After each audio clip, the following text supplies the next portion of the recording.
or good afternoon or good morning, students. We're going to look at the close read for Act 3, um, Part 2.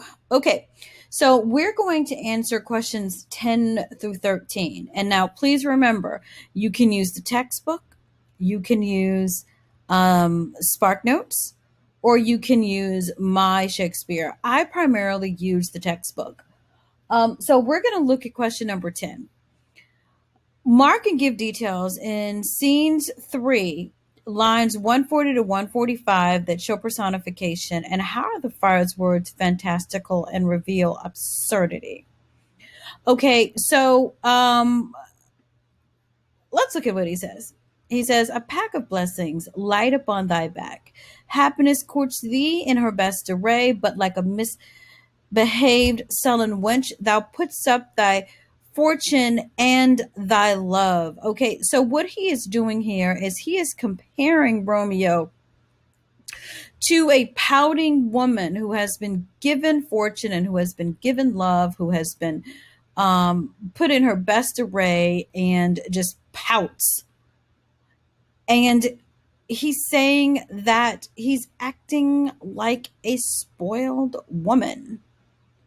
Now, men being referred to as womanish was very insulting at this time.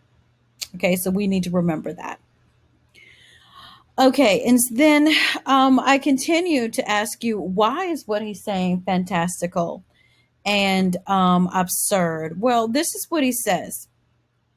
He says, "Well, thou shalt live till we can find a time to blaze, announce publicly your marriage, reconcile your friends, beg pardon of the prince, and call thee back with 20,000 times more joy, and thou wentst forth and lamentation."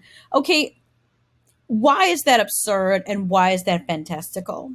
Because he's saying, oh no, we'll just beg pardon for the prince and then everything will be okay. They'll let you come back and you will have so much more happiness than what you had when you left. Now, that is absurd and that is fantastical. And Ms. Collins, why are you saying this? Well, I'm saying this because these people have hated each other for centuries. For centuries, for generations, they have hated each other.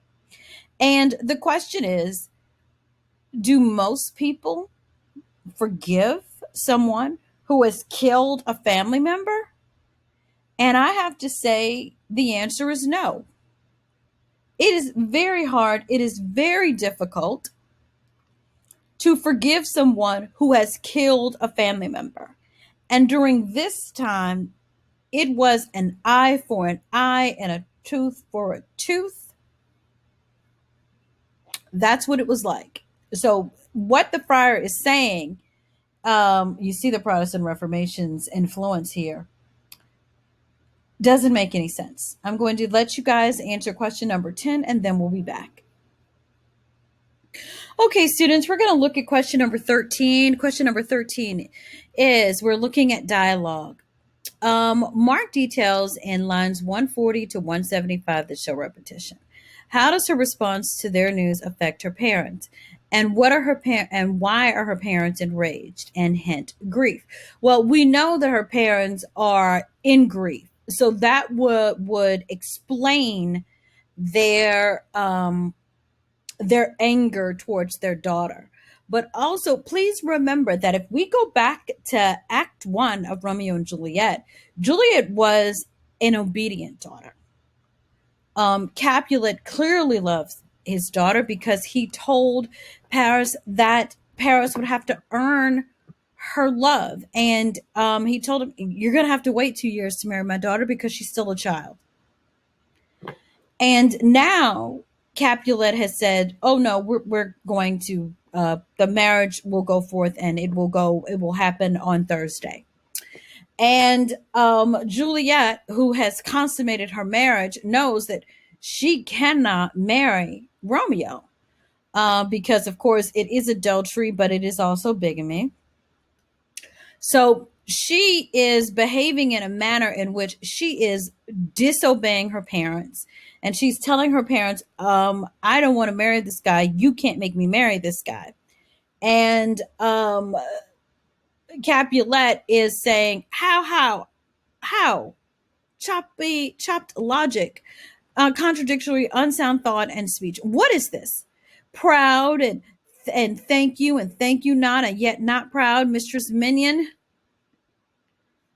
Miss Uppity, overly proud. You thank me no thankings, nor proud me no prouds. He doesn't want to hear it. When your father or your mother told you what to do during this time, you did it. Your parents literally had the right to kill you at this time. So, but they're also angry that Juliet is not listening to him, is not listening to them, because Paris is a very good match. He is wealthy and he is connected. And one of your jobs as a parent, if you were a member of the aristocracy, was to get your child into a good marriage. Um, Marriage was a business contract at this time. Yes, it was for love, but also it was a business contract.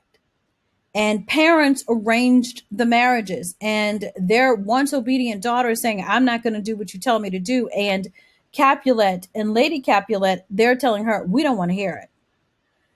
And so Capulet is impatient and he is frustrated, but he's also dealing with grief.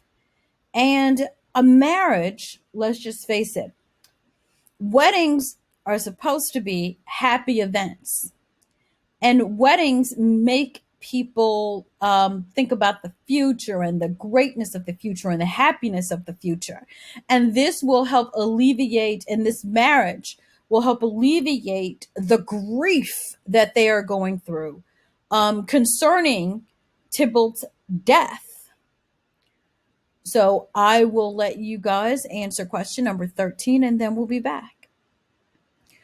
Okay, students, so please remember that you may ask questions during class.